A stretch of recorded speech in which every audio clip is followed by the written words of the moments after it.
दादी जय मां ललितांबिका, कैसे हैं आप सभी। मैं उम्मीद करता हूं आप सभी स्वस्थ होंगे और आनंदित होंगे। भगवती जगदम्बा की कृपा आप और आपके संपूर्ण परिवार पर निरंतर बरस रही होगी। आज जो हम जानकारी लेके आए हैं वो लेके आए हैं अर्गला स्तोत्र के विषय में कि अर्गला स्तोत्र का पाठ करने से क्या होता है, अर्गला स्तोत्र के पाठ से व्यक्ति को जीवन में क्या क्या प्राप्त होता है और वो अपनी किन किन परेशानियों से छुटकारा पा सकता है। तो आज हम इस विषय में बात करेंगे और एक अर्गला स्तोत्र का चमत्कारी दिव्य प्रयोग भी बताएंगे जिसको करने से व्यक्ति को 100% अर्गला स्तोत्र का फल प्राप्त होता है और वो अपने जीवन में वो सारे कार्य कर सकता है, वो सब कुछ प्राप्त कर सकता है जो व्यक्ति करना चाहता है। वीडियो में अंत तक बने रहें क्योंकि यह दिव्य प्रयोग है। इस दिव्य प्रयोग से अर्गला स्तोत्र का पूर्ण फल, पूर्ण प्रभाव मनुष्य के जीवन में देखने के लिए मिलता है। तो वीडियो को अंत तक देखें, स्किप ना करें क्योंकि आधी अधूरी बात आपको समझ में नहीं आएगी।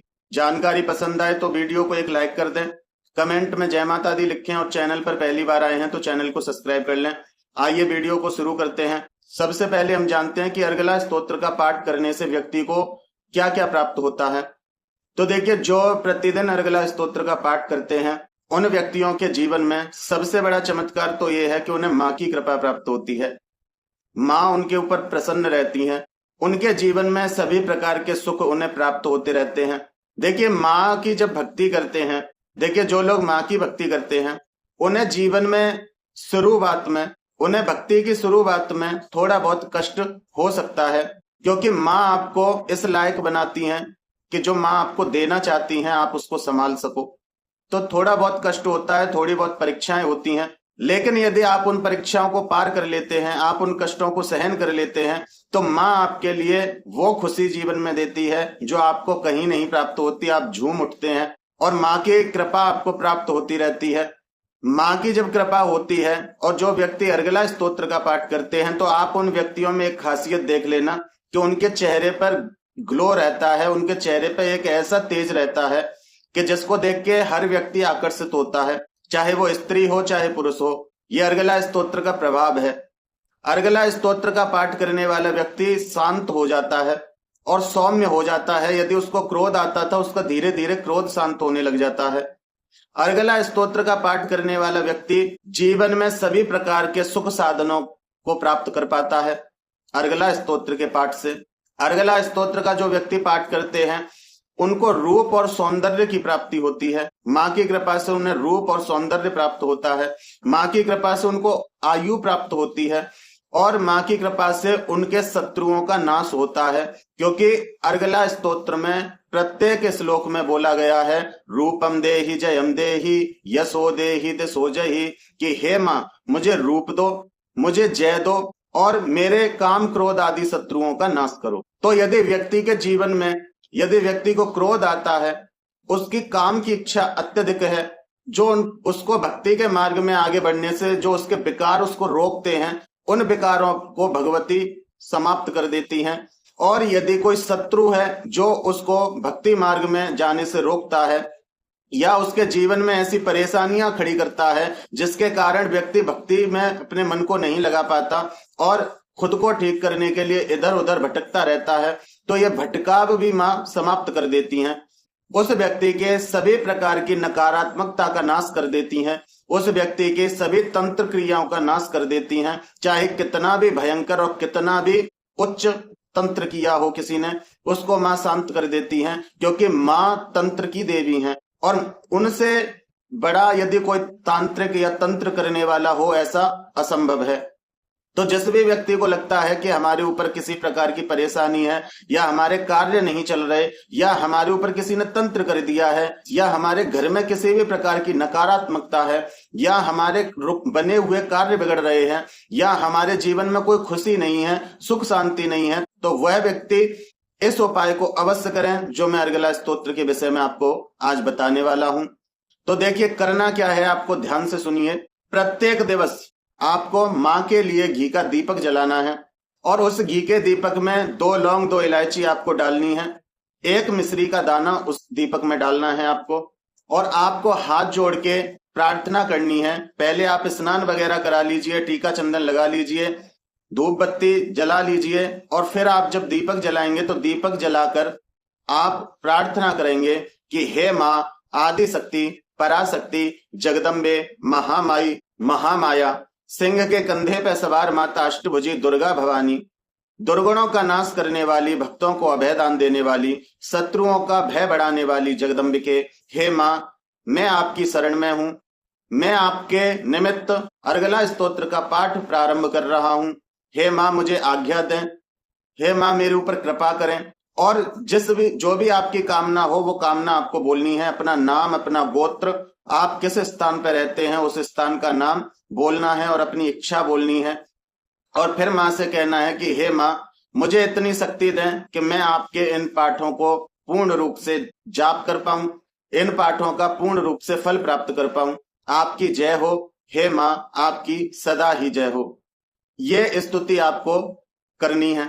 अब आप पंचोपचार जो भी पूजन करके आप जब ये प्रार्थना करते हैं उसके बाद आपको क्या करना है, आपको 3 पाठ अर्गला स्तोत्र का पाठ करना है।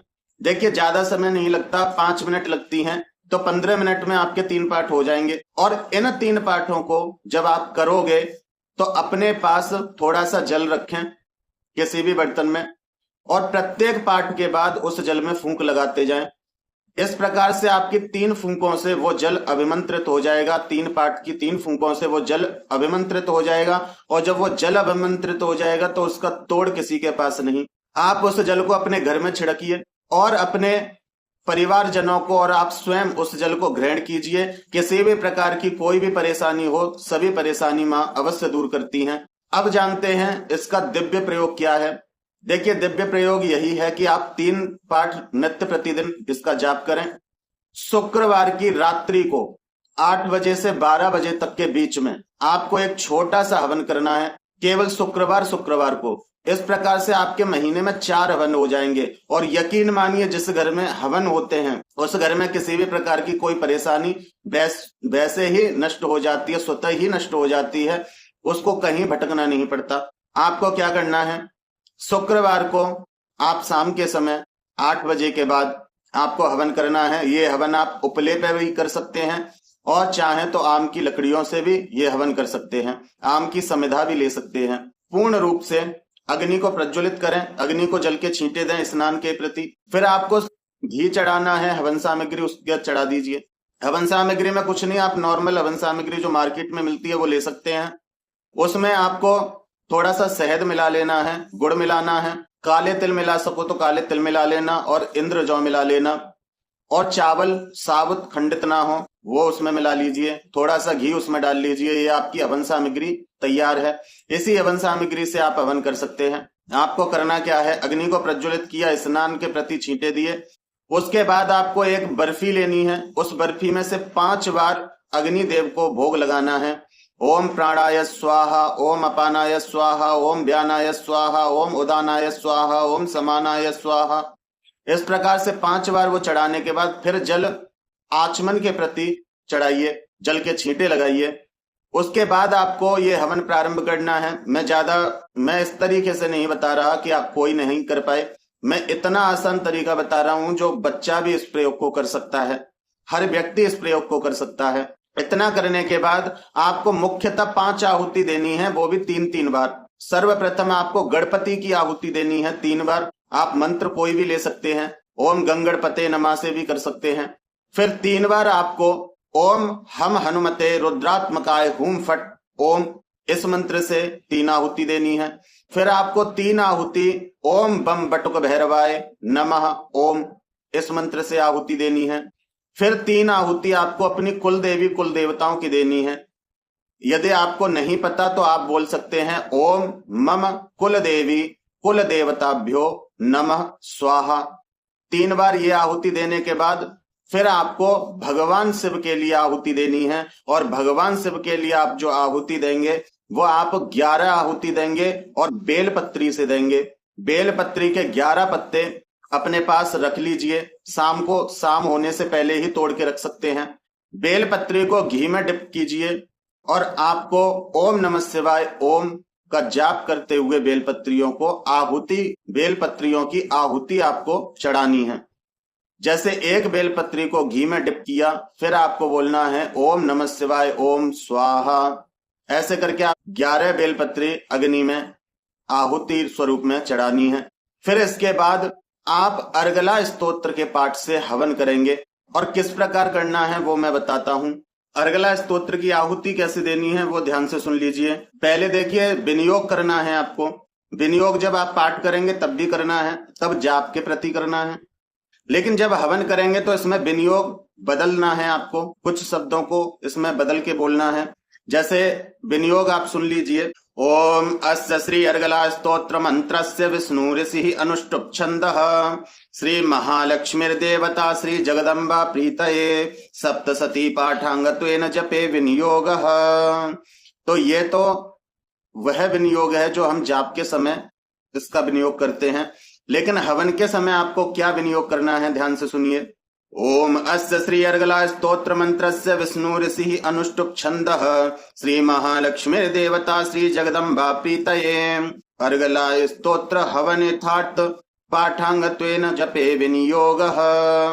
तो जिस जगह पे सप्तसती लिखा हुआ है उस जगह पे आपको जप हवन ऐड करना है। जप हवन पाठांगत्वेन जपे विनियोगः। इस प्रकार से आप विनियोग करेंगे। विनियोग करने के बाद आपको आहुति कैसे देनी है, जैसे प्रथम मंत्र है इसका ओम जयंती मंगला काली भद्रकाली कपालिनी दुर्गा क्षमा शिवा धात्री स्वाहा स्वधा नमोस्तुते। तो ये प्रथम मंत्र सबसे पहले दिया गया है, तो इसका मतलब ये मूल मंत्र है इस पाठ का। तो इसकी आहुति आप देने के बाद फिर आहुति कैसे देनी है वो ध्यान से सुनिए। जैसे दूसरा हम श्लोक लेते हैं। जय त्वं देवी चामुंडे जय भूतार्तिहारिणी जय सर्वगते देवी काल रात्रि नमोस्तुते।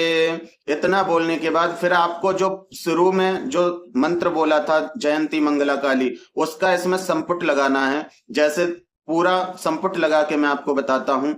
जय त्वं देवी चामुंडे जय भूतार्तिहारिणी जय सर्वगते देवी काल रात्रि नमोस्तुते ओम जयंती मंगला काली भद्रकाली कपालिनी दुर्गा क्षमा शिवा धात्री स्वाहा स्वधा नमोस्तुते ओम स्वाहा।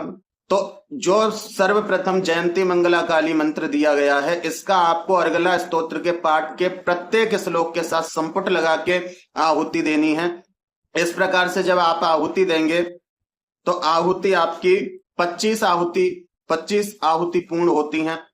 25 आहुतियों में आपका हवन पूर्ण होता है। और जब आपका हवन पूर्ण हो जाए, अर्गला स्तोत्र की पूर्ण आहुति आप चढ़ा दें, तो उसके बाद फिर आपको एक आहुति और चढ़ानी है और आपको बोलना है ओम सर्वेभ्यो देवेभ्यो नमः स्वाहा। देखिए इस आहुति से ये होता है कि 33 कोट के देवी देवता हैं, 33 कोट देवी देवता हैं, जिनको आप जानते हैं नहीं जानते, जिनका आपने कभी नाम तक नहीं सुना, वो सभी अपना अपना भाग इस आहुति से ग्रहण कर लेते हैं। उनका भाग उन्हें प्राप्त हो जाता है और वो आपके उस कार्य में फिर बाधा उत्पन्न नहीं करते हैं। तो ये आपने करना है। अब देखिए आपकी श्रद्धा है, यदि आप प्रत्येक शुक्रवार गोले से पूर्ण आहुति कर सकें तो अच्छी बात है। अगर नहीं कर सकते तो आप 5 बतासे 2 लौंग 2 इलायची से इसकी पूर्ण आहुति करें। 5 बतासे 2 लौंग 2 इलायची अपने हाथ में लें। और आपको पूर्ण आहुति मंत्र में कई बार बता चुका हूं, फिर मैं बता देता हूं। ओम पूर्णमदः पूर्णमिदं पुण्याद पुण्यमुदज्यते पुण्यस्य पूर्णमादाय पूर्णमेवावशिष्यते। इस मंत्र से आपको पूर्ण आहुति चढ़ानी है। और यदि आप मंत्र नहीं जानते तो आप हिंदी में प्रार्थना करें कि हे माँ, मैंने आपका ये हवन पूर्ण किया, हे भगवती आप मेरे इस हवन को स्वीकार करें। और जो अर्गला स्तोत्र का प्रथम मंत्र था ओम जयंती मंगला काली, इसको बोल के आप वो चढ़ा सकते हैं। यह आपकी पूर्णाहुति हो जाएगी। अब आपको माँ की आरती करनी है। माँ की आरती करने के बाद आपको अपने आसन पर फिर बैठ जाना है और हाथ जोड़ के आपको प्रार्थना करनी है हवन के सामने कि हे माँ, मेरे घर में यदि किसी भी प्रकार की कोई नकारात्मकता है तो उस नकारात्मकता को आप बांध कर ले जाइए। हे माँ, मेरे ऊपर किसी प्रकार का तंत्र है तो वो तंत्र नष्ट कीजिए। हे माँ, मेरे ऊपर या मेरे परिवार के ऊपर किसी की नजर दोष है, हमारे ऊपर ग्रह दोष है, हे माँ किसी भी प्रकार का कष्ट हमारे जीवन में है, माँ उससे हमें मुक्त कीजिए। हमारे पितरों को संतुष्टि प्रदान कीजिए, हमारी कुलदेवी को हमारे ऊपर प्रसन्न कीजिए। हे माँ, आप हमारे ऊपर कृपा कीजिए। देखिए, आप जिस समय हवन करने के बाद ये प्रार्थना करते हैं तो यकीन मानिए जो माँ की योगिनियां होती हैं, जो माँ के साथ चलने वाली शक्तियां होती हैं, जो माँ की सेविकाएं होती हैं, जो माँ की गणिका होती हैं, और हनुमान जी महाराज और भैरव जी, भगवान शिव और माँ भगवती उसी समय आपके घर का सुरक्षित बंधन करती हैं। उसी समय आपके घर में जो भी कोई परेशानी होती है उसे अपने साथ या तो लेकर चली जाती हैं या आपके उस हवन में ही उसे भस्म कर देती हैं। तो यह दिव्य और चमत्कारी प्रयोग है। इस प्रयोग को जो व्यक्ति करेगा वो अपने जीवन में खुद लाभ प्राप्त कर सकता है। वो खुद जान सकता है कि अब तक उसने इस पाठ को ना करके कितनी बड़ी गलती की। तो मैं उम्मीद करता हूं कि आप मेरी बताई हुई विधि से ही इस पाठ को करेंगे और आप पूर्ण फल इसका प्राप्त करेंगे। पहले आप इस प्रकार से कीजिए, फिर मैं आपको नवरात्रि में इसको सिद्ध करने का भी विधान बताऊंगा, फिर आप इसको सिद्ध भी कर सकते हैं। लेकिन पहले शुरुआत में आप इसके 3 पाठ प्रतिदिन करो और शुक्रवार को हवन करो। माँ की ब्लेसिंग मिलेगी, आपको माँ की कृपा मिलेगी, बनेंगे आपके रुके हुए कार्य बनेंगे। तो मैं उम्मीद करता हूं कि आज की जानकारी आपको पसंद आई होगी। यदि जानकारी आपको पसंद आई है और आपके लिए लाभदायक है तो वीडियो को एक लाइक अवश्य कर दें, कमेंट में जय माता दी लिखें और चैनल पर पहली बार आए हैं तो चैनल को सब्सक्राइब कर लें। भगवान की भक्ति करें, निरंतर भक्ति करें और भक्ति पथ पर आगे बढ़ते रहें। फिर मिलते हैं एक ऐसी ही नई जानकारी के साथ। अपना और अपने परिवार का ध्यान रखें। जय माता दी, जय मां ललितांबिका।